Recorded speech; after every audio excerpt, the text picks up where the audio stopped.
Okay, Virgo. The underlying energy here is the Queen of Swords. The Queen of Swords is a Gemini, Libra, Aquarius. However, the energies of this card speaks of someone that is very good at communicating. She cuts through the truth. She doesn't take bullshit, right? So the energy here is pretty much standing. It's not standing your ground, but it's like you're getting to the point where your truth matters. And where truth is coming up to be very important for you. Now, with the Queen of Swords, truth is very important. She only speaks her truth. She doesn't know any other way, any other language other than the truth, than her truth, right? Or other people's truth. She doesn't mess around when it comes to lies and stuff, because when she is lied to, that breaks trust, and you don't have a chance anymore. Like, if you were going to get some help from the Queen of Swords, it would be completely obliterated. So this week is centered around energies of possibly you guys feeling more very, straight up with stuff, feeling more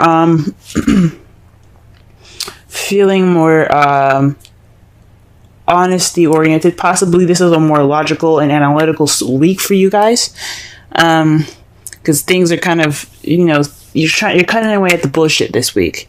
This is what it's focusing on. This could be somebody that you're dealing with as an air sign as well, someone that is very logical than emotional.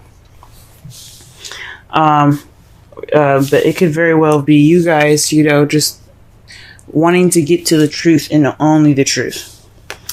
Now, the heart of the reading, we have the Queen of Swords. The Queen of Swords is someone that is loving, very nurturing, someone that's very intuitive and very in tune to their feelings. They're not very they express it, they feel it, so that's how they are. They express it through their feelings, communicating it sometimes.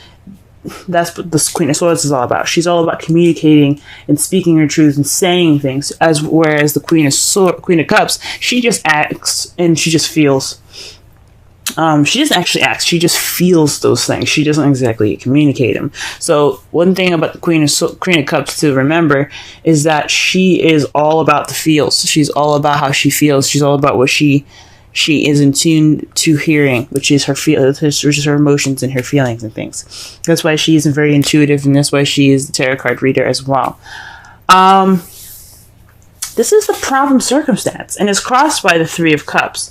Now, the Three of Cups is all about friendships, communities, support, a network of people. It's a group, right? So this is speaking of possibly,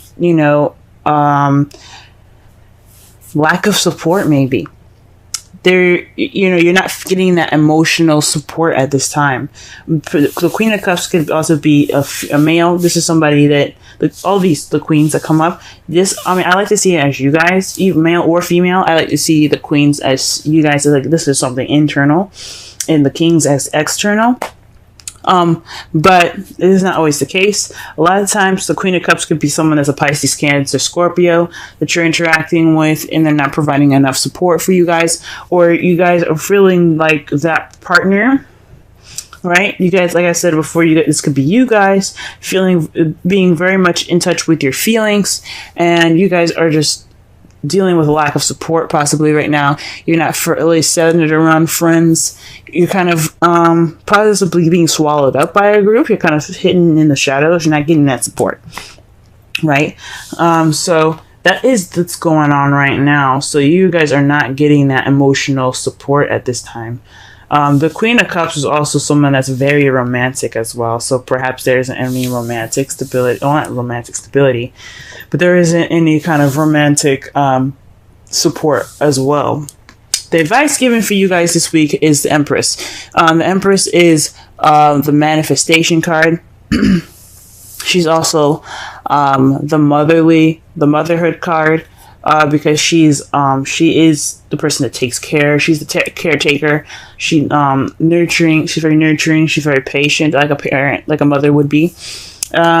I read this for I think it was Aries, but I'm not 100% sure. I read this for another sign, and I said it's time to have patience, as if you were patience with a mother, as if a mother would have patience. This one thing very prominent about mothers, that they will, they will be patient with their kids, right?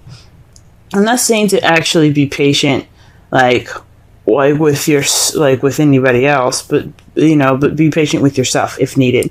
However, with the rest of this reading, I honestly think this isn't talking about patience. This is talking about manifesting. This is talking about creating. It's starting to create. This is a time for you guys to create something, to manifest and begin something. Okay, she isn't about beginning. She's about, like I said before, giving birth to new ideas, to children, to etc. Right? She is the manifester, because she can just make anything she wants to exist happen. She just gives birth to anything, right? So this is telling me that this is your time to manifest, to give birth to new ideas, to give birth to to the support that you guys want, right? Since that is what you're lacking. But this is the time for you to manifest, so do so, right? This is your opportunity. Go ahead and do so. In the past, you guys had the Tower, so something unexpected came and radically changed your world. The Tower card is it's another universe intervention card, but it's kind of it's definitely not an empty threat here. It's kind of like an ultimatum given by the universe. If you don't do something that you need to do, then that you know that you need to do, then we will help you.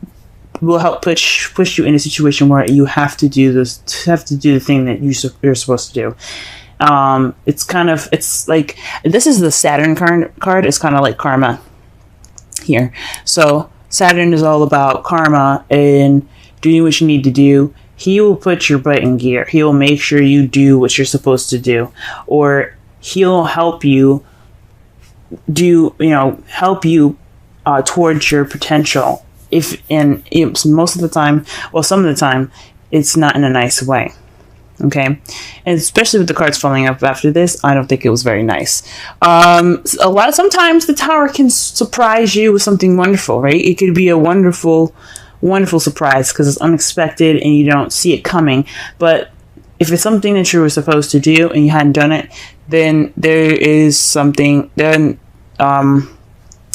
it can leave you kind of discombobulated and having to work from the beginning, having to start all over, because as you see here, the people coming out of the Tower, they put a lot of work, and they grew it, they did the work that they needed to do to build the Tower, and then lightning struck, and now they got to start from ground zero. Okay, so that's in the past. So some unexpected change had radically changed your life. In the present, though, you have the Devil. So this is about attachments, addictions, old habits, possibly that you feel that you have no control over, what you actually do. Because one thing about the Devil here is that the two people sitting on the bottom, they have chains around their necks, but they don't look distressed. They're chilling, drinking, hanging out.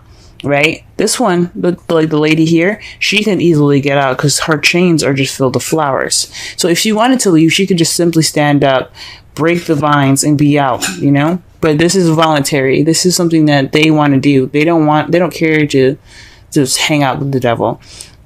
With these two people there, this speaks of a voluntary addiction. So it's something that can be broken, but you decide not to. So there could be some habits that are going on that you guys are like having to confront now.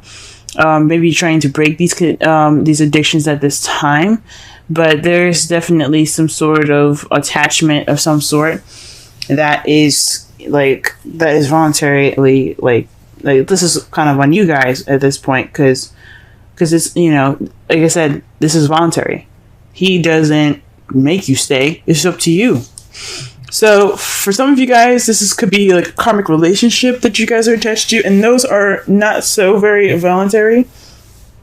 The karmic relationship is very very difficult to break out of. Okay, it's kind of pretty much like a deep and innate connection that you feel like you can't break, but in a way it's very weird. It's like you can, but you can't. It's so strange. Some of you guys could be having a connection with someone that is lacking in support, but you have some sort of connection with this person. It could be a Pisces, Cancer, Scorpio, or an air, Gemini, Libra, Aquarius. There could be some sort of connection in that sense, or there could be some habits that you should be breaking at this time, or there's some habits that you kind of went back to, and they're not really helpful.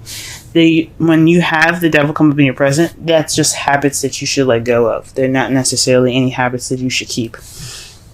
But however, in your foreseeable future, you do have the devil. Sorry, you do have death. Death is speaking of letting go of the past, like completely, letting it die out, okay? Letting it completely go, letting it just die.